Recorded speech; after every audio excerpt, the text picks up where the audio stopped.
wilayah Sumatera dan Kalimantan serta Sulawesi, Pak. Jadi kita beralamatkan di kantor kita di Jakarta Selatan, itu tepatnya di Jalan Jenderal Sudirman, Kuningan Barat, Kecamatan Setiabudi. Baru. Ya, ini untuk sekilas perkenalan saya ya, Pak. Nah, saya masuk ke topiknya hari ini. Ya, ini adalah pengenalan pertama. Siapa kami? Ya, kami dari Forbes Marsal adalah salah satu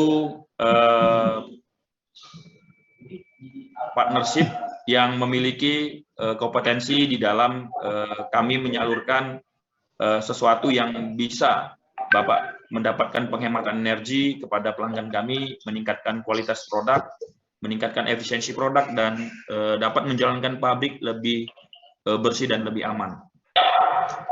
Nah, sekilas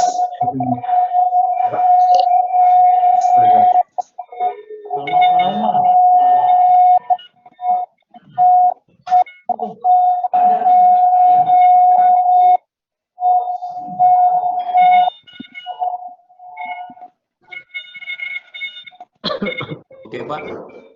Jadi sekilas ini Forbes Marsal. Jadi Forbes Marsal an overview ya. Jadi Forbes Marsal sudah berdiri kurang lebih 70 tahun lamanya dan memiliki 50 kantor cabang di seluruh dunia, memiliki 50.000 meter per square untuk luas pabrik yang dimiliki Forbes Marsal. Dan saat ini Forbes Marsal memiliki 5 pabrik yang tersebar di 2 negara, India dan di Jerman. Nah, kita memiliki 1.400 trainer yang tersebar di seluruh dunia dan 300 sales service engineer dan 90 orang R&D dan 300 product service yang juga tersebar di seluruh dunia. Nah, Forbes Marsal berdiri tahun 26, seiring dengan waktu Forbes Marsal dulu namanya GN Marsal, sampai di 2005 namanya Spirak Marsal, dan sampai akhirnya tahun 2017 sudah berdiri namanya PT Forbes Marsal Indonesia, dan juga Forbes Marsal Internasional di tepatnya di Singapura. Dan ini beberapa fasilitas pabrik kita ya, dari tahun 59 sampai tahun 86. Kemudian ini dari tahun 82 sampai 2014 ya, kita lihat di sini. Dan ini adalah pabrik kita yang terbaru yang sampai saat ini berdiri seperti ini. Kemudian ini fasilitas yang kita dedikasikan untuk sistem di Pune, India. Ya, dan ini beberapa customer pelanggan kita ya Pak. Ini pelanggan kita yang terdiri edible oil, textile, hospitality, oil and gas, power, sugar, steel, dan lain sebagainya. Termasuk juga dengan pabrik kelapa sawit, CPO Mill. Nah, ini steam engineering. Steam engineering itu terdiri dari package system boiler, smart boiler, atau boiler control system. Distribusi steam distribusi itu termasuk adalah mainline trapping dan pipeline accessories. Ini termasuk dengan valve, check valve, strainer, dan lain sebagainya. Kalau yang dimaksud dengan steam utilization itu proses trapping. Itu proses itu jadi dalam sebuah pabrik itu kita harus bagi dua, Pak. Satu mainline steam trapping dan proses steam trapping ya. Jadi proses steam trapping itu terdiri dari seperti contoh di CPO mill itu adalah kernel silo, klarifikasi, storage tank ya. Lebih dari itu termasuk dengan mainline steam trapping. Nah, yang keempat adalah condensate recovery ya. Nah, condensate recovery terdiri dari beberapa poin ya Pak. Ada flash vessel, ada pressure power pump unit, thermocompressor system, condensate contamination system. Ya, kemudian ada energy service. Jadi energy service ini meliputi dari energy audit, steam system management, two-phase steam trap, ya, steam trap analysis dan optimization, serta learning. Nah, kontrol instrumen terdiri dari beberapa grup, yaitu ada proses analitik, flow level, improvement control, valve, and monitoring system. Ya, Nah, ini beberapa boiler yang kita supply, ya. Ada yang mulai dari boiler yang kapasitas low pressure ataupun steam flow-nya low sampai dengan high capacity, ya. Kemudian ini kita ada Forbes Vinke biomass boiler. Saat ini yang masih memakai biomass boiler atau Vinke boiler ini adalah di Kargil Group, tepatnya di Sungai Lilin, ya, Kargil, di daerah Palembang. Dan juga ada di satu lagi di Palembang, itu namanya Pupuk Sriwijaya, ya. Dan satu lagi ada di Padang, itu di Wilmar Nabati.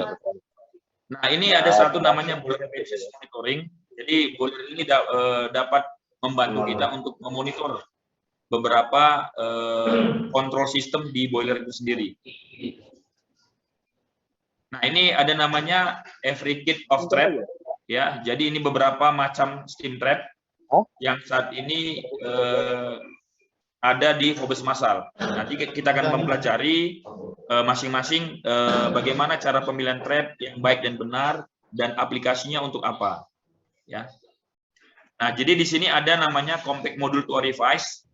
Jadi Forbes Massal menciptakan satu teknologi baru steam trap yang mungkin brand yang lain belum memiliki, yaitu namanya compact. Jadi compact ini berawal dari konvensional, ya Pak. Ini ada konvensional, ini ada compact. Jadi apa kelebihan compact ini? Nanti kita coba akan kupas satu persatu. Begitu juga dengan tipe termodinamik. Termodinamik ini juga ada namanya compact termodinamik, ya. Kenapa dikatakan compact? Nanti juga bisa akan kita bahas secara bersama-sama. Kemudian ini ada tracer line trap atau air trap, ya, yang fungsinya adalah membuang udara dan menahan steam, ya. Kemudian ini ada steam operated pumping trap, dan ini ada wireless trap monitoring system. Nah, ini juga sangat membantu kita semua mendeteksi apakah trap itu bocor atau tidak, apakah kondisinya normal atau tidak. Ya, ini namanya wireless trap monitoring system. Nah, untuk Tensa recovery system itu ada beberapa alat yang bisa kita gunakan, yaitu pertama pressure pump package unit, ya. Pompa ini berdasarkan mekanikal, bukan berdasarkan electrical pump.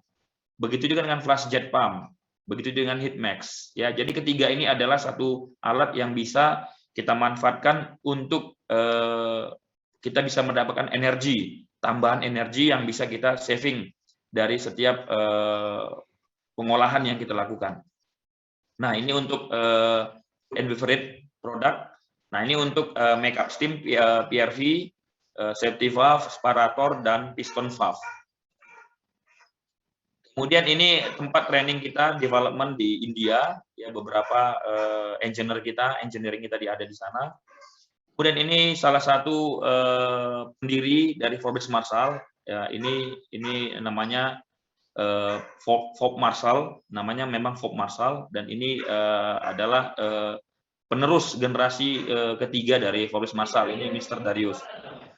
Nah, ini kita populasi Forbes Massal yang ada di dunia. Nah, ini ada beberapa negara, ya, yang sudah kita masuk, ya, termasuk ada di Kanada, Korsel, Inggris, dan lain sebagainya, dan termasuk ada di Indonesia. Ya. Nah, kita akan lihat masuk ke boiler efficiency monitoring system, ya Pak. Jadi di sini untuk boiler efficiency monitoring system ini adalah sesuatu yang sangat-sangat penting, yang bisa kita dapatkan manfaatnya, benefitnya, keuntungannya adalah pertama. Jadi ini adalah sebagai monitoringnya, Pak. Ini monitoring, dan monitoring ini akan mengkalkulasi dengan sendirinya data yang dihasilkan oleh boiler kita sendiri, ya. Ya, mungkin saat ini kita memiliki monitoring sistem boiler kita itu hanya berbicara tentang di panel itu adalah flow rate, ya, pressure, temperature, ya. Hanya itu, ya Pak. Mungkin ya feed water temperature atau diaerator dan lain sebagainya. Nah, untuk ID vent, untuk FD vent kita sendiri, untuk temperatur di ruang bakar sendiri, boiler, ya mungkin tidak ada data yang kita dapatkan. Baik itu di blow down, ya mungkin level tambahan satu lagi ada level, ya Pak. Level high, normal, dan low. Nah, untuk boiler efficiency monitoring system ini, EFIMAX namanya, itu bisa mengontrol yang namanya blow down system, ya, blow down system Bapak. Artinya apa? Kalau manual kita tidak bisa, Pak. Ya, artinya ketika sistem Bapak sudah automation, automatic, maka kita bisa kontrol semua dengan secara auto. Nah, selain daripada blow down, ya EFIMAX ini monitoring system ini bisa mengontrol yang namanya steam flow, ya, ini steam flow, boiler load mapping and monitoring system. Kemudian di sini ada juga namanya temperature yang ada di boiler kita sendiri. Kemudian ini ada level daripada air di steam drum kita. Kemudian berbicara juga tentang combustion air temperature monitoring. Jadi kita bisa monitoring juga temperatur air udara ya yang dikeluarkan oleh boiler lewat chinmi kita sendiri. Kemudian juga kita bisa kontrol temperatur yang ada di aerator sistem. Kemudian kita bisa juga kontrol flue gas analyzer. Nah, flue gas analyzer ini sangat penting sekali. Dan kita juga bisa mengontrol flue gas temperature, ya, transmitter kita sendiri, ya, ada berapa derajat sih. Nah, ini semua bisa kita kontrol dan bisa kita amatin bila mana semua sistem bisa berjalan secara otomatis. Nah, bagaimana EFIMAX bisa membantu kita semua, kan gitu, Pak? Nah, caranya EFIMAX bisa membantu dengan pengecekan di area di stack loss, ya. Stack loss ini bisa berfungsi untuk membaca stack O2 yang terkandung di dalam keluaran chinmi sendiri, ya Pak. Membantu untuk mengontrol ID fan kita, ya, FD fan kita, mengontrol damper setting manual kita. Jadi ini semua berbicara tentang area stack loss, ya. Improvementnya apa? Jadi persen O2 kita bisa optimasikan, bahkan kita bisa efisiensi akan lebih naik untuk efisiensi boiler. Nah, yang kedua adalah unburn or CO formation on off. Ini berbicara tentang burner atau sistem pembakaran di dalam boiler. Jadi sistem pembakaran di boiler ini juga kita akan perlu lakukan pengecekan apakah sistem boiler kita masih manual untuk memasukkan bahan bakar ke boiler, atau kita sudah menggunakan satu alat yang namanya mungkin menggunakan konveyor untuk memasukkan bahan bakar. Nah, di sini juga kita akan bisa lakukan membantu untuk pengecekan pemakaian bahan bakar nantinya, sehingga tidak terjadi losses di sana. Karena apa? Bahan bakar ketika kita masukkan bahan bakar, nah bahan bakar itu ternyata tidak terbakar secara sempurna. Ini dikatakan losses. Ya, ini dikatakan losses. Maka dari itu perlu kita akan lakukan pengecekan. Nah, kemudian ada blow down di boiler sistem kita. Nah, blow down juga saat ini saya tidak tahu di pabrik yang saat ini Bapak miliki apakah sudah memiliki automatic blow down system atau hanya manual blow down system. Jadi manual dia seperti memiliki tuas, ya Pak, tuas, tetapi tidak ada automatic. Namanya automatic berarti dia memblow down sendiri. Beda dengan intermittent, ya Pak. Kalau intermittent berarti kita sudah setting dia on off. Artinya per 2 jam sekali atau per 1 jam sekali itu blow down akan membuang secara otomatis. Nah, itu namanya semi automatic. Nah, yang kita harapkan adalah dia full automatic. Artinya apa? Artinya blow down ini sudah ditempatkan di sana sensor.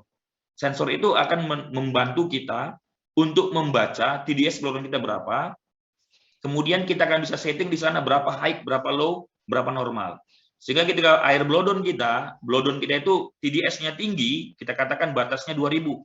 Contoh kita setting di 2000. Ketika blow down menunjukkan angka 2000, maka blow down automatic ini akan otomatis dengan sendirinya akan membuang sampai dia nanti sampai titik mana, ya, set point-nya. Apakah di 1800 atau 1700 titiknya, set point-nya, maka di situ akan pada saat TDS turun sampai titik itu, maka blow down akan kembali menutup. Itu yang dikatakan automatic blow down control system.